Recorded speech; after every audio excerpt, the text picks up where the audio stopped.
La iglesia, muy buenos días, bendiciones en el Señor. Hoy en su día vamos a orar, hermanos. Bendito Dios y Padre que estás en los cielos, a ti la gloria, Señor, la honra, el poder, todo reconocimiento, porque solo tú, Señor, eres digno de recibirlo.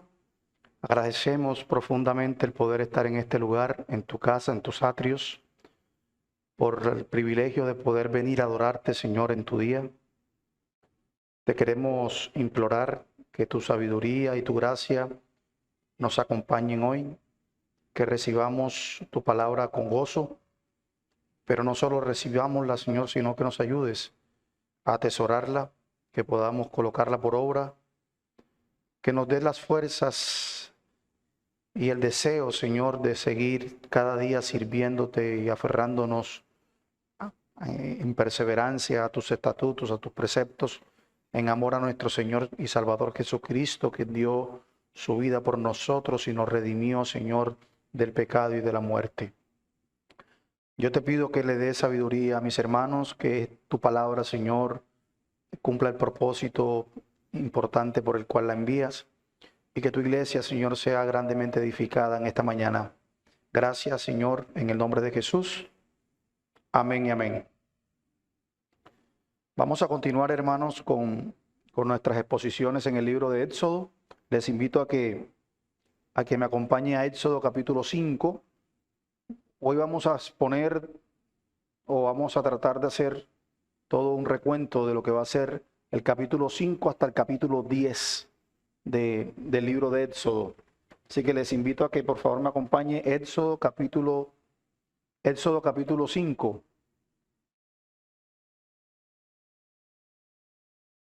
Vamos a leer los dos primeros versículos de Éxodo capítulo 5.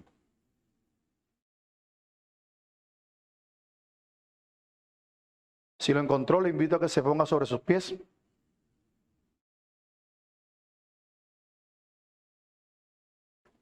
Leo para ustedes la bendita palabra del Señor. Dice: después Moisés y Aarón entraron a la presencia de Faraón y le dijeron: Jehová, el Dios de Israel, dice así: deja ir a mi pueblo y celebrarme fiesta en el desierto. Y Faraón respondió: ¿quién es Jehová para que yo oiga su voz y deje ir a Israel? Yo no conozco a Jehová, ni tampoco dejaré ir a Israel. Pueden tomar asiento, hermanos.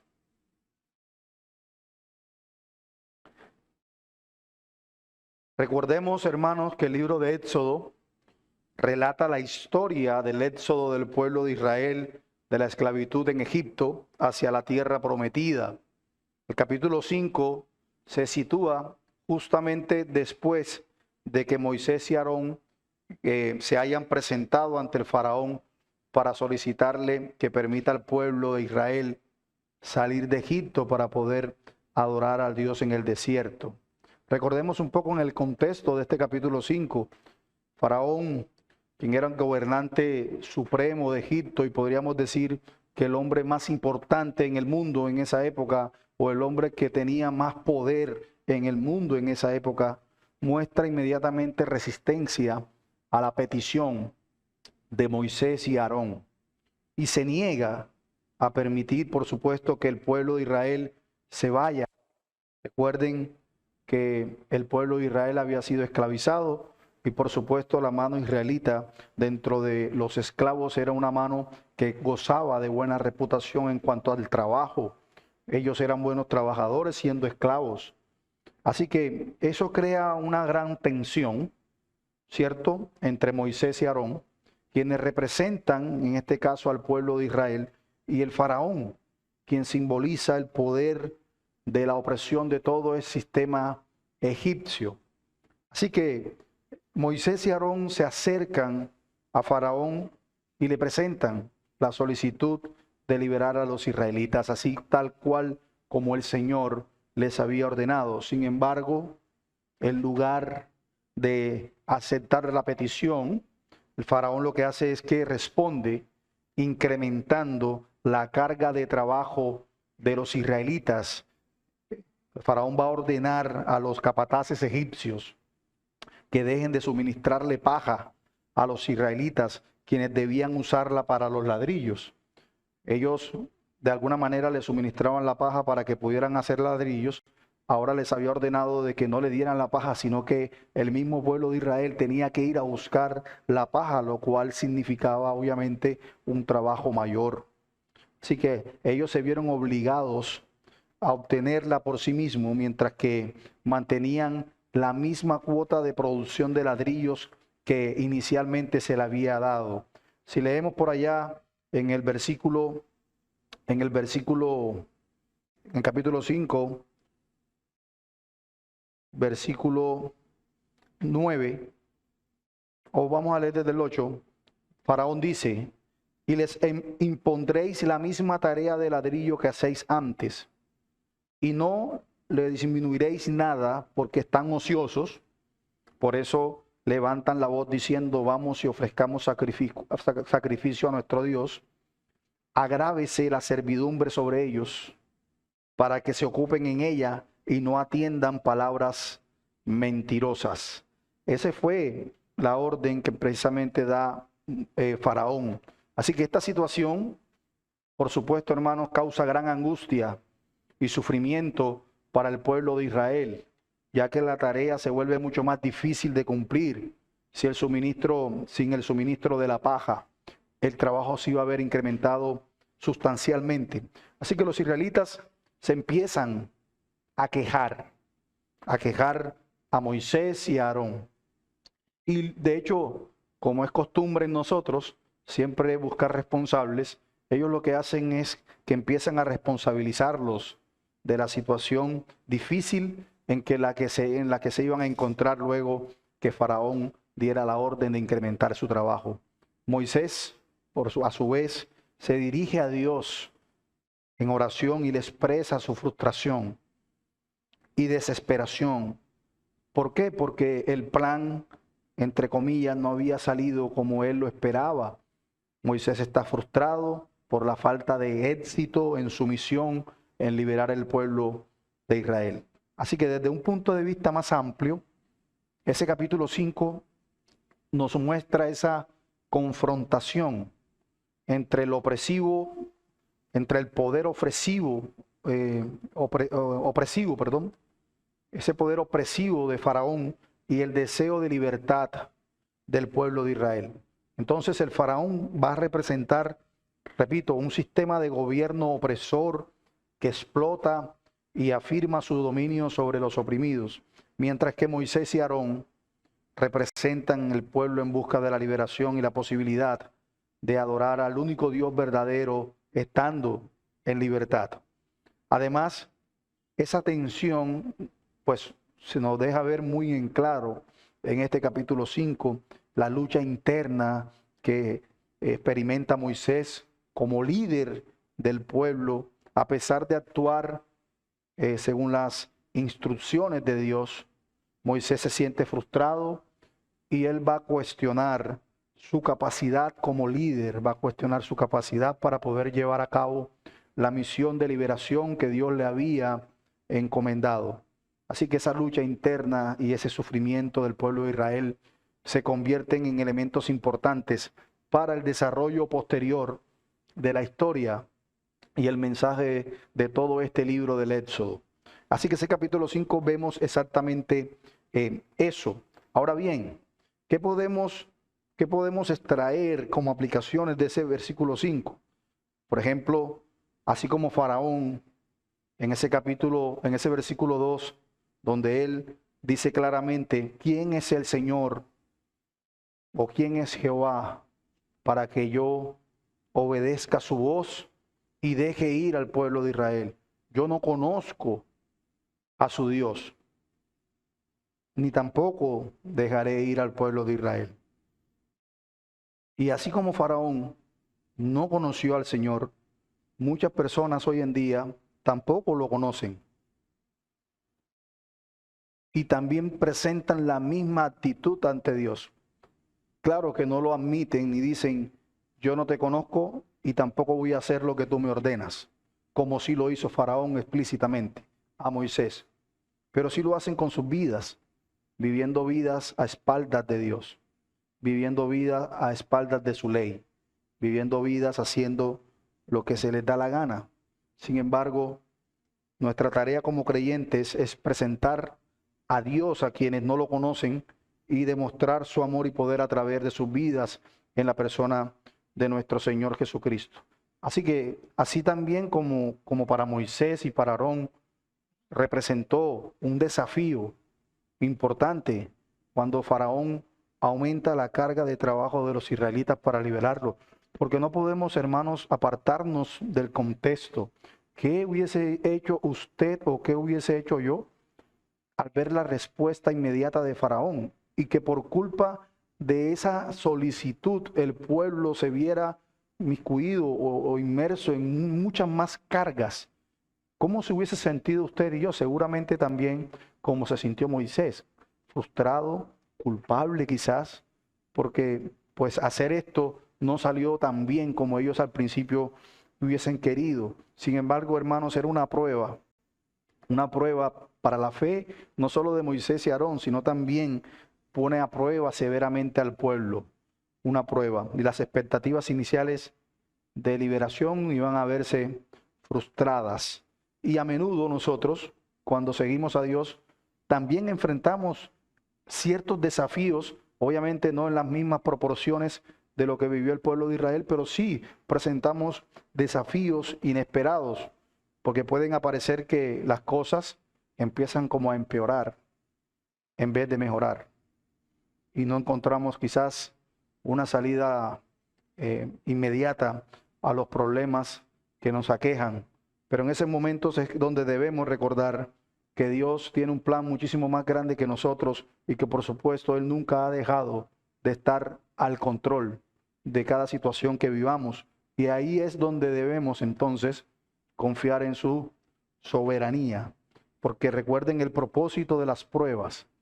Aunque no lo comprendemos en ese momento, así como quizás seguramente ni Moisés ni Aarón lo comprendían inmediatamente, esa prueba inicial y la resistencia de Faraón son parte también, recuerden, del plan de Dios para mostrar su poder y para poder glorificarse a través de la liberación final del pueblo de Israel. Ahora, ¿en qué nos conecta ese capítulo 5 con el Evangelio? Porque recuerden, toda la Biblia tiene un único propósito, exaltar siempre a nuestro Señor Jesucristo. Pero, ¿cómo lo podemos conectar desde ese capítulo? Por ejemplo, nosotros vemos que la falta de conocimiento y la resistencia de alguna manera pueden obstaculizar el plan de la obra de Dios. Del mismo modo, en el mensaje del Evangelio, la falta del conocimiento de Cristo y la resistencia al llamado de Dios pueden de alguna manera impedir que el mensaje de salvación se ofrezca. Por supuesto, nada escapa de la soberanía de Dios, pero también hay una responsabilidad humana en la que nosotros debemos ser muy conscientes y debemos, de hecho, apoderarnos y responsabilizarnos de la misma. Así como Faraón inicialmente resistió al llamado de Dios, de la misma manera, cuando se predica el Evangelio, muchos se resisten al mismo. Sin embargo, sabemos que la obra de Dios es infalible, no fallará y cumplirá el propósito. Ahora bien, el capítulo 6 es un momento, o vamos a ver un momento crucial en la narrativa bíblica, ya que marca un punto de inflexión entre el pueblo de Israel y su liberación de la esclavitud de Egipto. Para entender ese contexto, tenemos obviamente que no perder de vista lo que sucedió en los capítulos anteriores, que ya se expusieron aquí. Moisés se presenta como un líder escogido por Dios para liberar a los israelitas. Pero en ese contexto, el capítulo 6 va a mostrar a cómo Dios dirige a Moisés para fortalecer su fe, para renovar su compromiso, de hecho, Y el capítulo comienza con Dios hablándole a Moisés y recordándole su relación con Abraham, Isaac y Jacob, el Dios del pacto. Y esa promesa, por supuesto, de dar la tierra de Canaán a sus descendientes. Dios va a declarar que ha oído los gemidos de su pueblo, el sufrimiento y el llanto de su pueblo, y está decidido a cumplir su promesa de liberarlos a como dé lugar, para poder llevarlos a casa, para poder llevarlos a la tierra prometida. Noten conmigo el capítulo 6. ¿Cómo empieza diciendo el capítulo 6? Y Jehová respondió a Moisés. Recuerden, Moisés está frustrado, está triste, su tarea no se ha visto exitosa. Va en oración al Señor y empieza a clamar, y el Señor le responde. Y Jehová respondió a Moisés: ahora verás lo que yo haré a Faraón, porque con mano fuerte los dejará ir, y con mano fuerte los echará de su tierra. Habló todavía Dios a Moisés y le dijo: yo soy Jehová. Y aparecía Abraham, Isaac y Jacob como Dios omnipotente. Mas en mi nombre, Jehová, no me di a conocer a ellos. También establecí mi pacto con ellos, de darles la tierra de Canaán, la tierra en que fueron forasteros y en la cual habitaron. Asimismo, yo he oído el gemido de los hijos de Israel, a quienes hacen servir los egipcios, y me he acordado de mi pacto. Por tanto, dirás a los hijos de Israel: yo soy Jehová, y yo os sacaré de debajo de las tareas pesadas de Egipto, y os libraré de su servidumbre, y os redimiré con brazo extendido y con juicios grandes, y os tomaré por mi pueblo. Y recuerden esa promesa hermosa, siempre pactual: y seré vuestro Dios, y vosotros sabréis que yo, Jehová vuestro Dios, que os saqué de debajo de las tareas pesadas de Egipto. Estas palabras, hermanos, seguramente fueron un aliciente poderoso para Moisés, porque recuerden que Moisés se encontraba desanimado y escéptico debido a la falta de éxito en sus esfuerzos anteriores. Expresa su preocupación por cómo el faraón y el pueblo de Israel lo recibirán, ya que incluso, hermanos, los israelitas mismos se habían mostrado desesperanzados y no escuchaban las palabras de Aarón y de Moisés. Así que Moisés duda, como algo natural en nosotros por nuestra falta de fe. Él duda de la capacidad para poder llevar a cabo lo que Dios le había encomendado. Pero Dios responde a las preocupaciones de Moisés y refuerza su llamado con autoridad. Con autoridad. ¿Y cómo lo hace, hermanos? Revelándole su nombre sagrado. Su nombre, el cual ya le había revelado en el capítulo 3. El Señor nuevamente va a decir: yo soy Yahvé, yo soy Jehová, y les aseguro que cumpliré mi promesa. Yo soy el Dios del pacto. Yo soy el Dios del pacto. Dios también le da instrucciones específicas. ¿Para qué? Para que pudieran hablar a Faraón y al pueblo. Y por supuesto le promete que el Faraón finalmente liberará a los israelitas después de una serie de plagas y de prodigios que hará. Así que ese capítulo 6 muestra y nos deja ver ese diálogo hermoso entre Dios y Moisés en un momento crítico de la historia, un momento crítico. Dios va a renovar la promesa de liberación y fortalece la fe y la confianza de Moisés en su papel como líder para poder llevar a cabo esa tarea. A través de ese reencuentro, recuerden, Dios va a proporcionar a Moisés las garantías y las instrucciones necesarias para llevar a cabo su misión de liberar a los israelitas de la esclavitud de Egipto. En cuanto a versículos claves de ese capítulo 6, el versículo 7, sin lugar a dudas: yo os tomaré por mi pueblo, yo seré vuestro Dios, y ustedes serán mi pueblo. La revelación del nombre del Señor en ese capítulo: yo soy el Señor. yo soy Jehová, en hebreo, Yahvé. Y esa promesa de liberación, aunque desanimado Moisés, seguramente causó en él un cambio radical, como lo veremos más adelante. Y esas promesas de liberación que Dios le hizo a Moisés sobre su pueblo, también reflejan algo importante. Reflejan los atributos maravillosos de Dios, reflejan la gracia y el amor de Dios hacia su pueblo. Y precisamente en el Evangelio también nosotros encontramos una promesa aún mayor de liberación.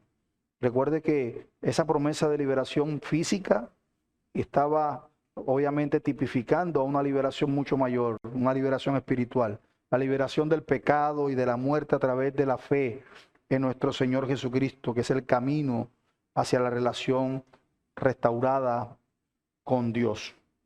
Así que esa conexión allí también es clara. En el Evangelio nuestro Señor Jesucristo revela el nombre de Dios como Padre y ofrece la liberación del pecado y la reconciliación con Dios a través de su sacrificio perfecto en la cruz del Calvario. Así como Dios prometió liberar al pueblo de Israel, Dios también promete liberarnos del pecado y de la condenación eterna a través de nuestro Señor Jesucristo, a través de la fe en Él, en el nombre poderoso de nuestro Señor Jesús y su obra salvífica. Ahora bien, en el capítulo 7 empieza ese relato de las plagas enviadas por Dios sobre Egipto para liberar a los israelitas de la esclavitud. Esta sección, hermanos, de la narrativa se centra en la confrontación entre Moisés y Aarón, representantes de Dios, y el faraón y sus magos, quienes representan el poder y la resistencia de todo un sistema, del sistema Egipto. Y comienza ese capítulo con Dios instruyendo a Moisés y a Aarón para que se presenten ante Faraón y realicen señales maravillosas, señales y prodigios. En particular, Dios le dice a Moisés que tome su vara, que la arroje al suelo, donde luego se va a convertir en una serpiente. Y sin embargo, los magos de Faraón, vemos cómo también logran hacer un acto de magia y pueden realizar un truco similar, ya que sus varas se convierten en serpientes, etc. Sin embargo, la serpiente de Moisés nos muestra el pasaje cómo devorará a la serpiente de los magos, demostrando la superioridad del poder de Dios. Después de este primer enfrentamiento, vamos a encontrar que Dios le ordena a Moisés que extienda su mano sobre las aguas del río Nilo y van a convertirse en sangre. Recuerden todo lo que significaba el río Nilo para los egipcios. Era prácticamente su fuente de vida.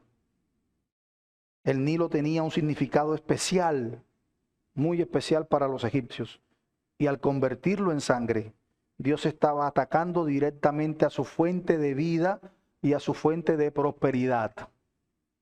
Sin embargo, los magos de Egipto también pueden imitar este tipo de milagro, lo que lleva sobre todo al endurecimiento del corazón de Faraón. Él cree que todo esto no es más que artimañas, que magia, que trucos. Y por supuesto eso hace que él se niegue a liberar a los israelitas. Vayan conmigo al capítulo 7, un momento, y leamos allí.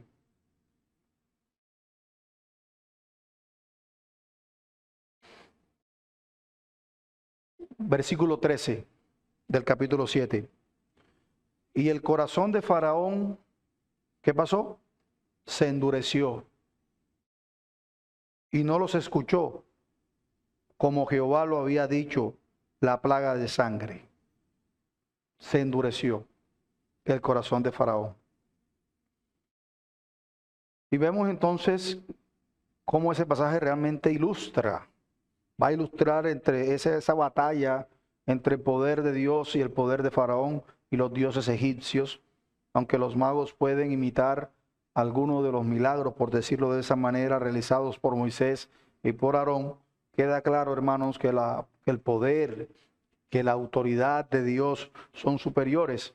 A pesar de esas señales y maravillas, el faraón se niega a ceder, a dejar ir al pueblo, y sobre todo lo que hace es que continúa oprimiendo al pueblo, porque se endurece. Pero también muestra, de alguna manera, la paciencia y la persistencia de Dios en el plan de la liberación. Porque si hay algo en que el ser humano es bueno, es en no tener paciencia. Nosotros queremos que las cosas se den inmediatamente, pero en las Escrituras una y otra vez se nos enseñan que los tiempos de Dios no son nuestros tiempos, y pueden pasar mucho tiempo para que el plan de Dios se pueda ejecutar. Y así ha pasado acá. Quizás nosotros leemos el relato de Éxodo y creemos que todo eso pasó en un instante y que todo pasó en horas o quizás días, pero no es así. Las cosas Dios las va ejecutando en su soberanía según sus tiempos, y la paciencia que Dios, después, y la persistencia que Dios nos muestra, sin lugar a duda, nos hace llevar a que tenemos que imitarla. Para Dios, un día es como 1000 años y 1000 años es como un día, pero para nosotros no, y siempre tendemos a la desesperación. Ahora bien, para la liberación de los israelitas de la esclavitud de Egipto, nosotros sí podemos tener, por supuesto, varias conexiones significativas con el Evangelio y la obra redentora de Cristo. Ya habíamos dicho que, por ejemplo, la esclavitud y la liberación, al igual que los israelitas estaban esclavizados físicamente en Egipto, la humanidad también estaba esclavizada por el pecado y separada de Dios. Jesucristo vino como el libertador, ofreciendo libertad, ofreciendo salvación a través de su muerte y de su resurrección. La obra de Jesús en la cruz nos libera del poder del pecado y nos reconcilia, por supuesto, con Dios. Por eso nosotros, cada día que abramos nuestros ojos, debemos dar gracias a Dios por la libertad que hemos encontrado en Jesucristo, porque en Cristo somos libres. Vivir cada día recordando que hemos sido liberados del pecado y que hemos sido llamados a vivir una vida de obediencia a Dios es algo que glorifica a Dios. Las señales y las maravillas que nosotros vimos en Éxodo, que Dios realizó numerosas señales y maravillas para demostrar su poder, para demostrar su autoridad sobre los egipcios. De una manera similar también vemos cuando nuestro Señor Jesucristo realizó milagros para demostrar su divinidad y el reino de Dios. Sus milagros, como por ejemplo sanar a los enfermos, resucitar a los muertos, multiplicar los panes, los peces, revelaron su poder y revelaron su amor.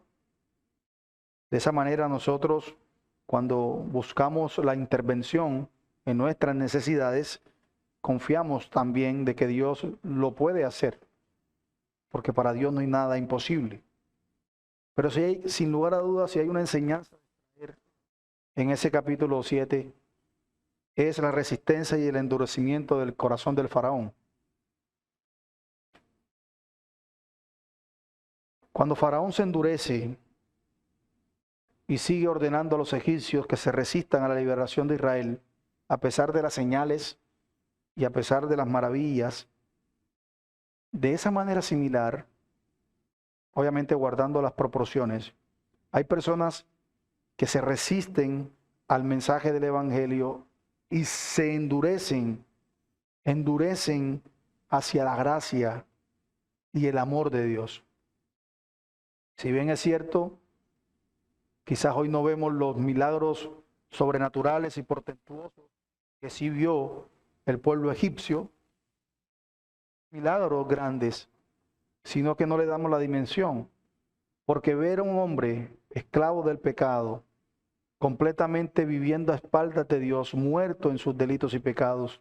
Luego verlo cambiar, vivir una vida completamente distinta para adorar y para servir a Dios es un milagro mucho mayor que las plagas y que todas las señales y prodigios y maravillas que Dios hizo en el Antiguo Testamento. Ver a un hombre nuevo es un milagro mayor, que nosotros tendemos obviamente a no darle el valor. Por eso no debemos nunca endurecer nuestros corazones al llamado de Dios, aun cuando pecamos, porque como creyentes, recuerden, hemos sido perdonados. Sí, vamos a tener seguramente caídas y recaídas, pero el Señor nos ha prometido que la obra que comenzó en nosotros la perfeccionará hasta el día de Jesucristo.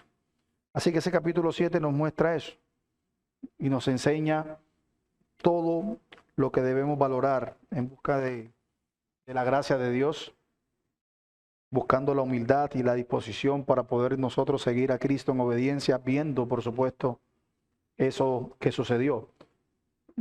A veces ligeramente tendemos siempre a juzgar a Faraón, ¿no? Y decimos, pero qué hombre tan duro de corazón, viendo todo lo que vio y todavía sigue empecinado en no dejar salir al pueblo. Hermano, estoy completamente seguro que usted y yo en su lugar hubiésemos hecho exactamente lo mismo, o quizás algo peor.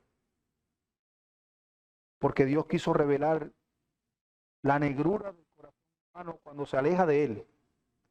Un corazón lejos de Dios es un corazón capaz de hacer todo lo que Faraón hizo y cosas peores.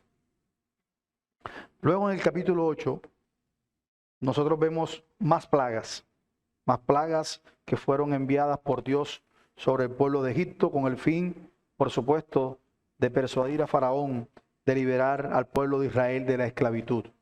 Estas plagas fueron más muestras del poder sobrenatural de Dios y sobre todo de la intervención en los asuntos humanos. La segunda y la tercera plaga son descritas. La segunda plaga consistió en una gran invasión de ranas que cubrieron todo el territorio de Egipto, incluso entrando a las casas y los lugares de culto que tenían los egipcios. Esa plaga fue una plaga extensa, tan extensa, que incluso el agua o las aguas del río Nilo fueron contaminadas por las ranas muertas. Ustedes se pueden imaginar la calamidad sanitaria.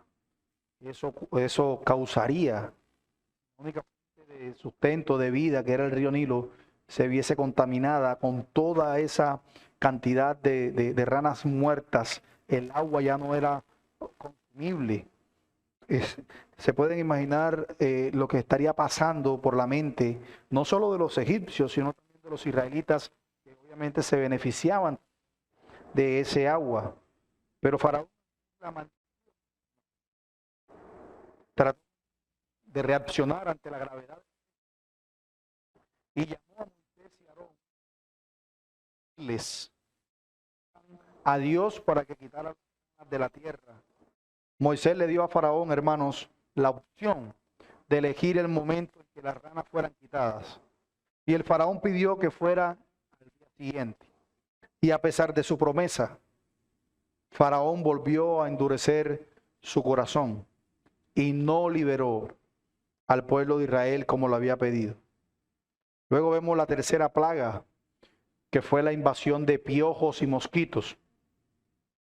Moisés golpeó el polvo de la tierra con su vara y el polvo se convirtió en piojos que infectaron tanto a los hombres como a los animales. Los magos de Egipto, hermanos, intentaron replicar ese prodigio, esa señal, pero no pudieron hacerlo.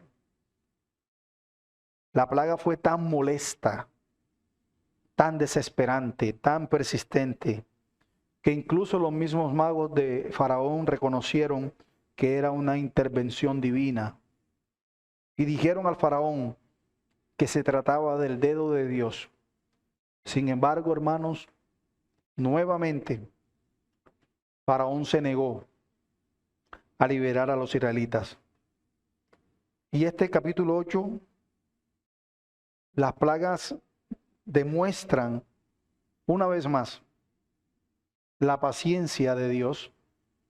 Sí, la paciencia de Dios al darle a Faraón múltiples oportunidades para que se pudiera arrepentir, para que se arrepintiera, para que liberara a su pueblo. Sin embargo, el Faraón persiste en su obstinación, en su desobediencia, endureciendo más y más su corazón y rechazando la voluntad de Dios. Además, hermanos, las plagas también tienen otro significado. Es un significado simbólico. Representan juicio divino sobre los falsos dioses, sobre la religión pagana, sobre la religión egipcia. Cada plaga estaba dirigida contra una deidad específica en Egipto, mostrando la superioridad del único Dios vivo y verdadero sobre los falsos dioses o las falsas deidades que adoraba el pueblo egipcio. Sobre esos ídolos, Dios desafiaba la autoridad de esos ídolos del faraón como gobernante supremo. En el capítulo 9, ¿tengo 5 minutos? El capítulo 9 continúa con la narrativa de las plagas enviadas por Dios sobre Egipto. La cuarta plaga, hermanos, fue una epidemia de enfermedad que afectó a los animales del ganado de Egipto. El texto relata que todos los animales, tanto los del campo como los que estaban en establos, todos los animales fueron golpeados por una gran enfermedad y resultó en la muerte, por supuesto, de ese ganado. Sin embargo, los animales pertenecientes a los israelitas no fueron afectados. Y eso como muestra de la soberanía y el control de Dios sobre lo que estaba sucediendo. Que ellos ni se les ocurriese a los egipcios pensar que esto fue alguna casualidad fortuita. No, el Dios de Israel está dirigiendo esto y prueba de ello es que los animales de ellos no se vieron afectados. Pero todo el ganado del pueblo egipcio sí lo fue. Y a pesar de esa devastación, el faraón aún se mantuvo obstinado y no liberó al pueblo. La quinta plaga fue una plaga de úlceras o llagas que afectaron a los egipcios y a sus animales. Hermanos, las llagas eran supremamente dolorosas y se extendían por todo el cuerpo. A diferencia de las plagas anteriores, esta plaga no se extendió a los israelitas. A pesar del sufrimiento que causó esta plaga, el faraón persistió todavía en su negativa de liberar al pueblo. Luego encontramos la sexta plaga, una tormenta de granizo acompañada de truenos, relámpagos, una tormenta tan severa, que incluso destruyó los cultivos, las plantas, los árboles en todo el país de Egipto. Solo en la región de Gosén, dice la Escritura, donde vivían los israelitas, no hubo granizo. Solamente allí. Esa plaga causó gran devastación económica, agrícola en el país.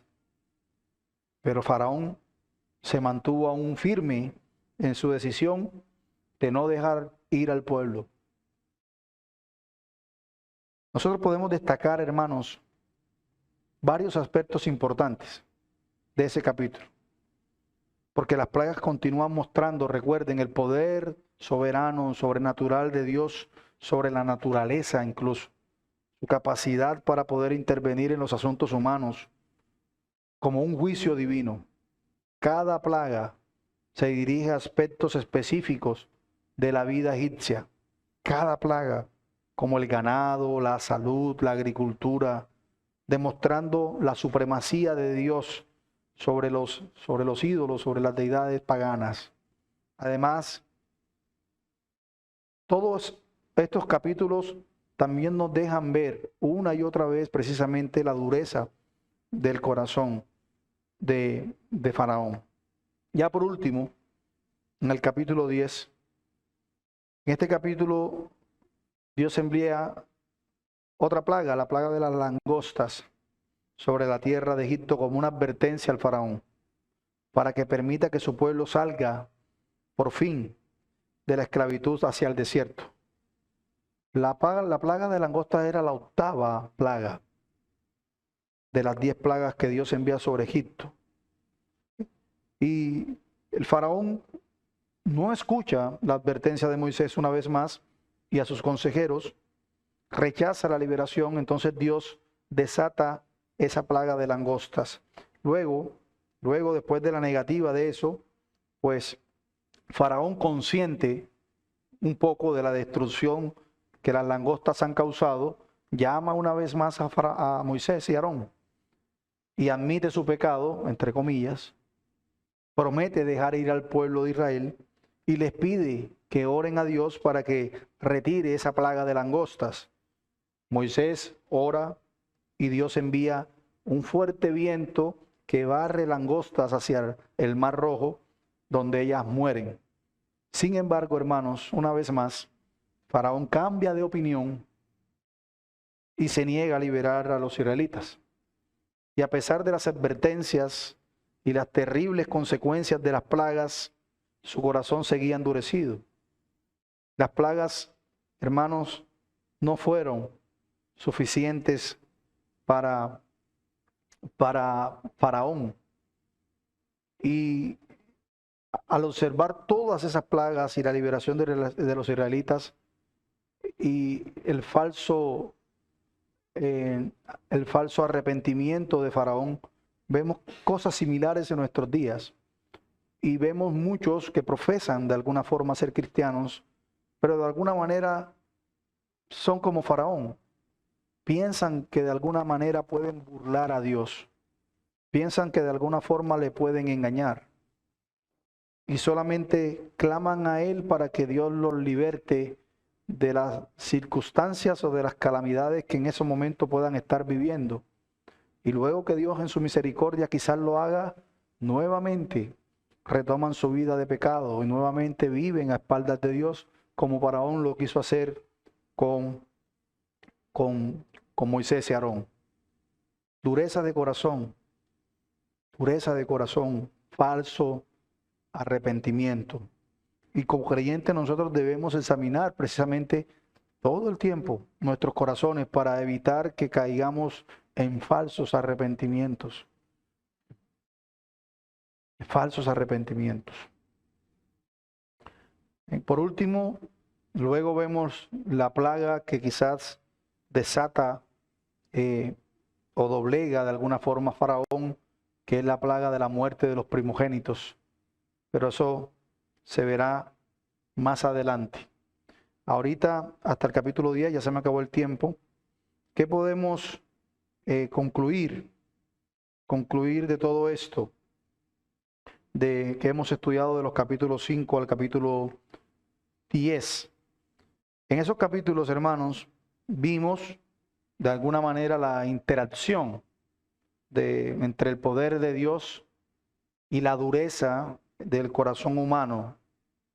Dios busca liberarnos del pecado y de la esclavitud espiritual, pero necesitamos de un arrepentimiento genuino, real. Y recuerden que el arrepentimiento genuino es un don de Dios, al igual que la fe.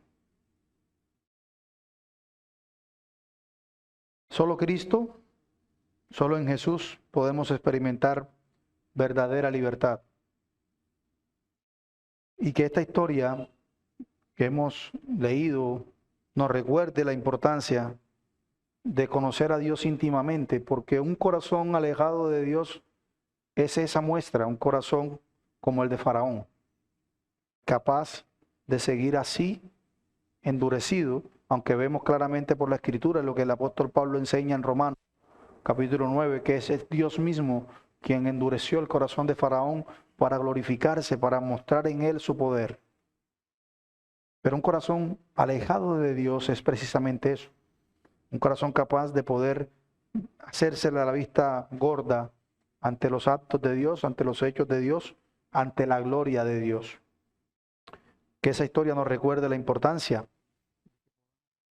íntimamente en su soberanía, de arrepentirnos sinceramente de nuestros pecados y de vivir cada día la reflexión de la liberación de la cual usted y yo ya gozamos en Cristo, si estamos en Él.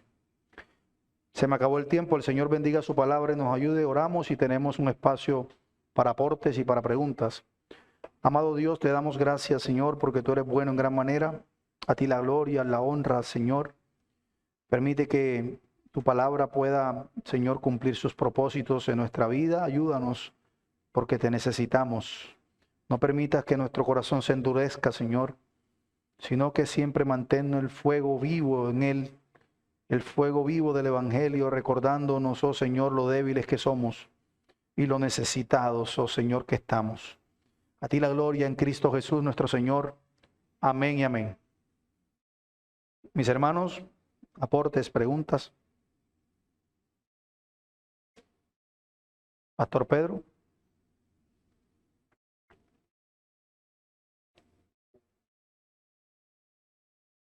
Muy buenos días, amada iglesia. Bueno, un aporte que me parece fundamental y que debemos tener presente. Bueno, primeramente el libro de Éxodo, como ya todos lo sabemos y como ya se ha explicado, es un libro histórico, en donde se narra todo tal cual como ocurrió. Pero cuando nosotros miramos o nos metemos aún más del libro de Éxodo, encontramos esto de las plagas y el Señor nos muestra la dureza del corazón de Faraón. Pero nos quedamos a veces hasta ahí y no vamos más allá. ¿Cuál era la situación del pueblo de Israel en ese momento? Porque el pueblo de Israel, como lo vemos en el capítulo 20, ya se había olvidado de quién era el Señor. Incluso según los historiadores, el libro de Génesis se escribe en el transcurrir del desierto, cuando el pueblo de Israel ya no tenía conocimiento claro de quién era Dios. Y Dios está mostrándole al pueblo de Israel a través del faraón quién es él y su soberanía y su superioridad ante todo. Y así nos lo muestra y nos lo enseña a nosotros hoy. Entonces, cuando nosotros ya lo miramos desde ese punto de vista y analizamos, vemos cómo la dureza del corazón de Faraón no era muy diferente a la dureza del corazón del pueblo de Israel. Y no es para nada diferente a la dureza del corazón de nosotros hoy día. Yo creo que la dureza del corazón de Israel se va a ver en capítulos más adelante, impresionantemente. En estos capítulos vimos una muestra solo cuando se acercan a reclamarle a Moisés y a Aarón porque el faraón incrementó la carga laboral por la solicitud que ellos estaban haciendo. Pero más adelante sí veremos lo que el pastor dice, una dureza impresionante también del pueblo de Dios, que obviamente es la dureza en la que nosotros, todos los creyentes, vivimos una constante lucha por nuestra falta de fe, por nuestra falta de confianza en Dios. Y es una realidad. Todos nosotros, como creyentes, vivimos una lucha con nuestra falta de fe y nuestra falta de confianza. Y por la falta de conocimiento, que era lo que También estaba afectando al pueblo de Israel. Y todo eso también tienen causas, porque no es que la falta de fe y de confianza vengan porque sí. En la medida en que nosotros no somos descuidados y de alguna manera poco diligentes en el uso de ejercitarnos en los medios de gracia. Recuerden, sí, Dios decretó el fin, pero también los medios. Y nosotros tendemos a olvidar eso. Solamente pensamos, sí, ya Dios nos salvó. Decretó el fin, pero también los medios, y es responsabilidad nuestra ejercitarnos en esos medios de gracia que sabemos son necesarios para poder seguir creciendo en santidad y poder crecer en conocimiento piadoso. Y eso es algo en lo que debemos meditar mucho más. Cuando nosotros nos alejamos de la vida de piedad, de ejercitarnos en esos medios, seguramente vamos a tener muchísimos más problemas y muchísimas más luchas con esa dureza de nuestro corazón. Hay un viejo hombre que se levanta todos los días y que busca destronar al nuevo hombre todos los días en nuestro corazón, porque ese viejo hombre sigue siendo fuerte. Nuestro hermano Manuel. Bueno, buenos días, amadas iglesias. Bueno, pastor, el mensaje es muy claro y sabemos que Dios es soberano, el poder de Dios. Dios hubiera podido sacar el pueblo de Israel de Egipto así, pero vemos que Él permite que pasara todo esto, le endurece el corazón a Faraón. Faraón para demostrar su poder y para que hoy nosotros veamos eso, porque el mensaje para nosotros es explícito. Vemos que endurece el corazón del faraón y además de eso me llama mucho la atención lo que hace el faraón con el ser humano inconverso. Cuando está colgado, cuando llegaba esa plaga que se veía que no podía, llamaba a Moisés. Y que iba a hacer esto, que iba a hacer. Así somos hoy en día el pueblo que es inconverso. Cuando tenemos, por decirlo así, el agua acá al cuello, que tenemos una situación económica, que tenemos un enfermo, que tenemos un mal, le pedimos a Dios, vamos a la iglesia. Pero cuando ya La situación está bien, entonces nuevamente, lo que decíamos ahorita, muchos piensan que, como Faraón, piensan que pueden engañar a Dios y piensan que pueden burlarle. Estoy pasando esta situación, lo busco solo para beneficiarme, luego, ¿quién será el engañado?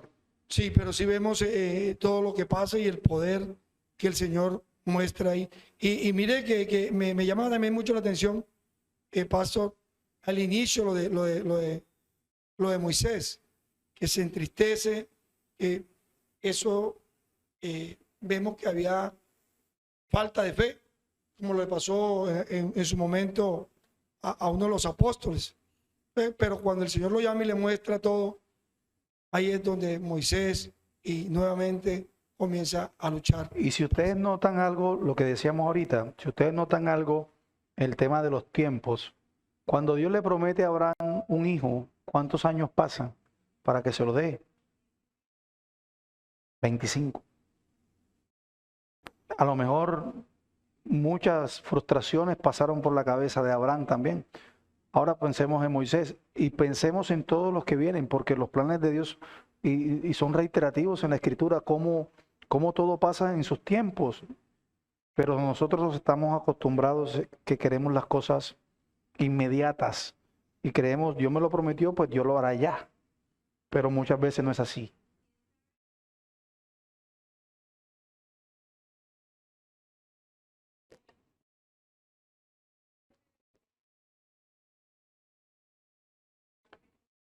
¿No? Y seguimos viéndolo porque después que aún lo libera, más adelante lo veremos, ellos no entran inmediatamente a la tierra prometida.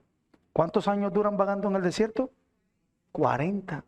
Entonces, o sea, yo creo que las enseñanzas de la Escritura son claras con relación a eso. Nosotros somos los que no queremos verlo muchas veces.